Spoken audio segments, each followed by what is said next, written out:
Hey, Andrew here from the Investor's Way, and welcome to Woody's Weekly Wisdom, episode number 71, and a bit of a change of discussions points this week, which is fantastic.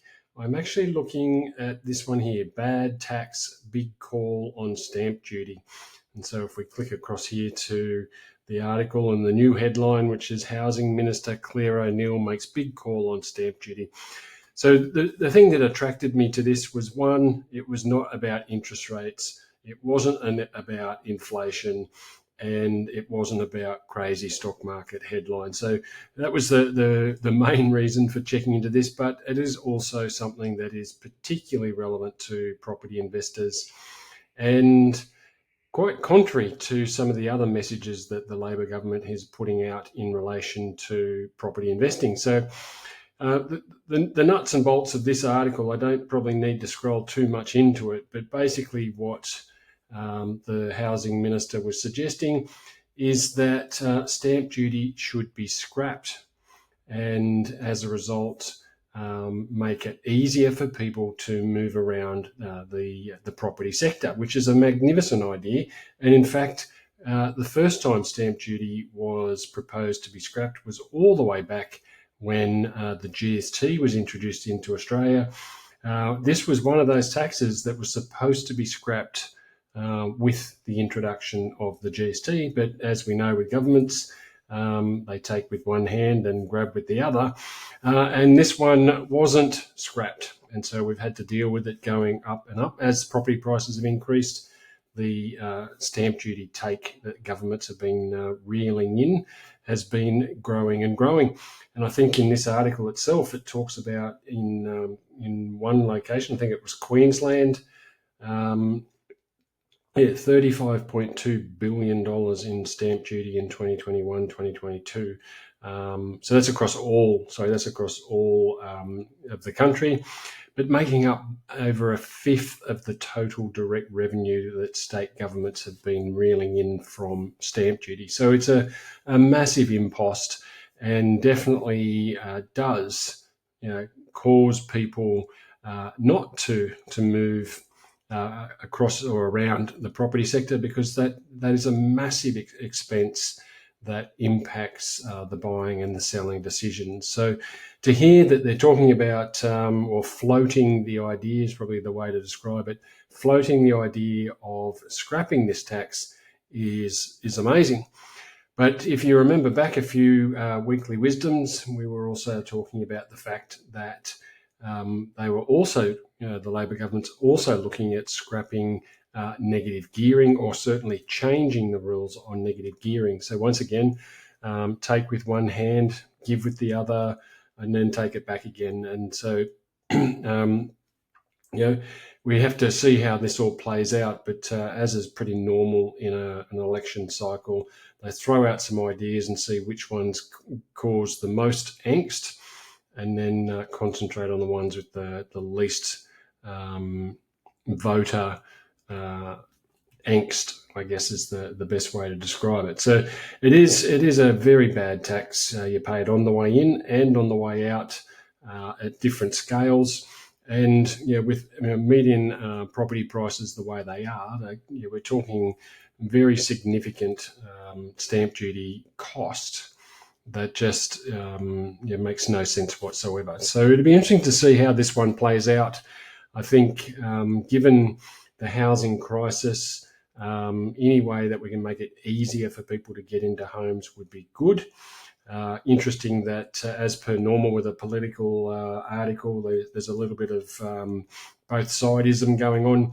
So there's a talk of the coalition's idea of having a housing policy that pledges $5 billion to infrastructure, to open up more land to be developed for housing. And then Labor hits back by saying, well, we're already doing that. So, the solution to the housing crisis is going to be multifaceted, but certainly one of those areas where we could see some benefit would be to remove that stamp duty impost and make it a lot easier for people to get in and start the property investing or property ownership journey without having to find the equivalent of a second deposit just to fund the stamp duty component of a property purchase. Now, you might say, well, what is that going to do to property prices?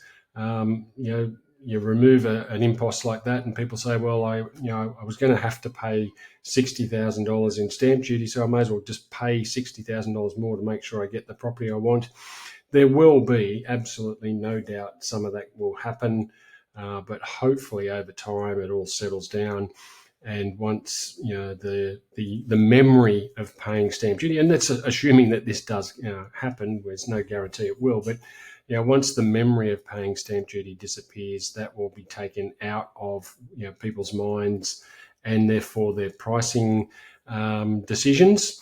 And we should see the property prices stabilise once that happens. But there would be no doubt initially that there will be a bit of an upward spike in prices as people have more cash to invest in a property. But eventually, as I said, that would play itself out, and the market would become used to the fact that there's no longer a stamp duty component to the property purchase or the property sale. And so that is important. And I think in the scheme of things, if this is a policy that can be introduced, it will certainly make investing in a property a lot easier, particularly for first home buyers, even though they do get, in a lot of cases, they get a first home buyer grant. This is one way where we can make it even easier for first home buyers to make that purchase and get into the property game. In terms of investors, obviously they're going to be lapping this up. Not having to come up with those large stamp duty components is a big deal, and would definitely be beneficial for investors.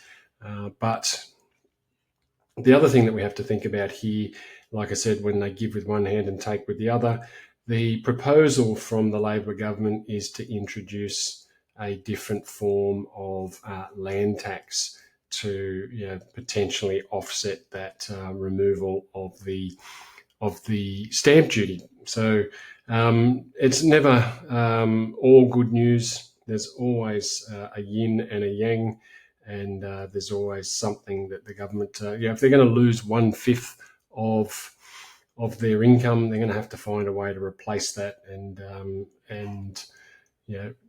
another form of tax is something that they are proposing. I'm just trying to find, just scrolling back to see where they mentioned the land tax component. Here it is here. So instead of a stamp duty, phased transition to a land tax based model, starting with first home buyers. So let's just hit the first home buyers again. Abolish the stamp duty for downsizers. Well, if you're going to remove the tax entirely, you don't have to worry about who it applies to. Just get rid of it. But as I said, looking to implement a different way of taxing us so that they don't lose, all of that revenue that they're currently rubbing their hands together, when it comes to the stamp duty collections. So a different tack this week, an interesting one, and one where it'll be very interesting to see if it does come to fruition, what impact that will have on the property market. Maybe they're about to make it easier for people to get into the property market and get on the property ladder, which would be fantastic for both first home buyers, people just looking for a principal place of residence, and obviously for investors looking to grow their portfolio to support their lifestyle in retirement. So stay tuned. Obviously, if something comes to bear, we will bring it to you in the weekly wisdom videos.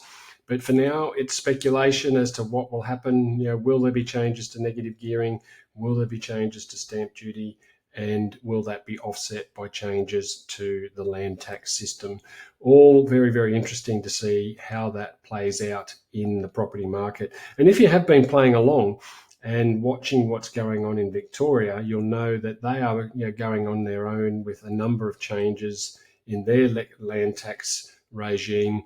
And I can tell you from talking to my clients that those types of changes that Victoria are making are causing investors to leave that market out of their assessments because they're just making it prohibitively expensive from a taxing perspective to hold land and assets, property assets in Victoria. So governments need to be very careful with the way they tax people in the different states because investors are not silly.